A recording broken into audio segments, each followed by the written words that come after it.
हार जीत का रहस्य जानकर कभी नहीं हारोगे। एक बार 4 पुरुष पैदल ही विदेश यात्रा के लिए निकले। उनमें से एक ब्राह्मण, दूसरा क्षत्रिय, तीसरा व्यापारी और चौथा नाई था। वे चारों घूमते घूमते बहुत दूर निकल गए। मध्य में भूख लगने पर उन्होंने विचार किया, हम लोग भोजन भी नहीं लाए हैं। कुछ समय बाद वे चलते हुए चने के खेत के पास आ पहुंचे। खेत का मालिक उस समय वहां नहीं था।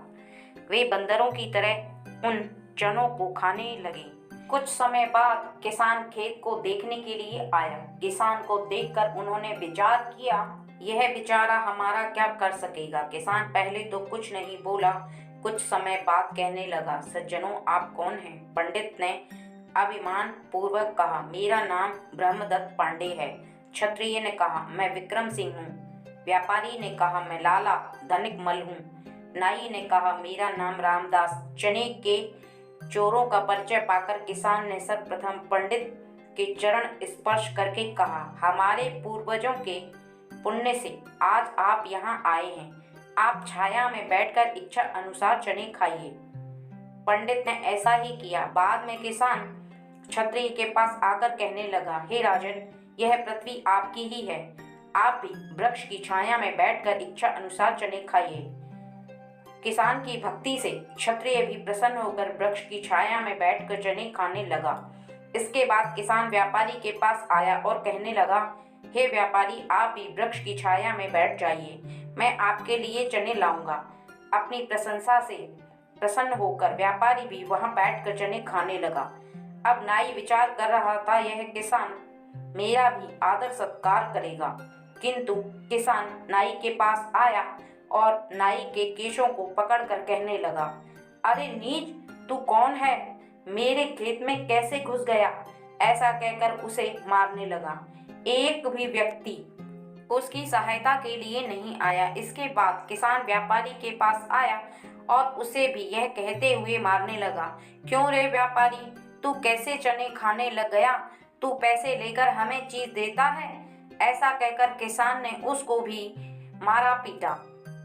तत्पश्चात किसान ने क्षत्रिय को पकड़कर कहा, अरे नीच क्षत्रिय, विधाता ने तुझे दूसरों की रक्षा के लिए रचा है, तू तो स्वयं ही चोरी करता है। ब्राह्मण तो हमारे लिए पूज्य है, उनकी कृपा से ही यह भूमि धन धान्य से पूर्ण है। ऐसा कहकर किसान उसे भी मारने लगा। गिरता पड़ता वह जिस किसी तरह भाग छूटा। नाई और व्यापारी भी भाग छूटे। पंडित आपने आप को अकेला मानकर फूट फूट कर रोने लगा और बोला, हे कृषक, मैं कुलीन ब्राह्मण हूँ, मेरी रक्षा कर। पंडितों के पुण्य से ही तेरे यहाँ समृद्धि है। क्रोध में आकर पंडित को भी फटकारते हुए किसान ने कहा, हे पाखंडित, तू ब्राह्मण नहीं है, चनों का चोर है। किसान ने पंडित की भी अच्छी प्रकार पूजा की। पंडित भी जिस किसी तरह वहां से भाग छूटा और वहां पहुंचा जहां वे तीनों बैठे हुए थे। वे चारों वहां आपस में झगड़ने लगे। उनके झगड़े को देखकर कोई बुद्धिमान वहां आया और सारी बातें सुनकर हंसकर बोला, आप चारों ही मूर्ख हैं, आप चारों ही मूर्ख हैं। सबसे पहले तो आप किसान के खेत में बिना आज्ञा के घुस गए। बुरे कर्म करने से आप लोग स्वयं ही निर्बल हो गए। संकट आने पर भी आप संगठित नहीं हुए। चतुर किसान ने भेद नीति का आपके ऊपर प्रयोग किया और एक एक पर प्रहार किया। चारों ही बुरे कर्म का फल पाकर अपने घर लौटे। यह सत्य है कि सदाचारी किसान ने विजय प्राप्त की।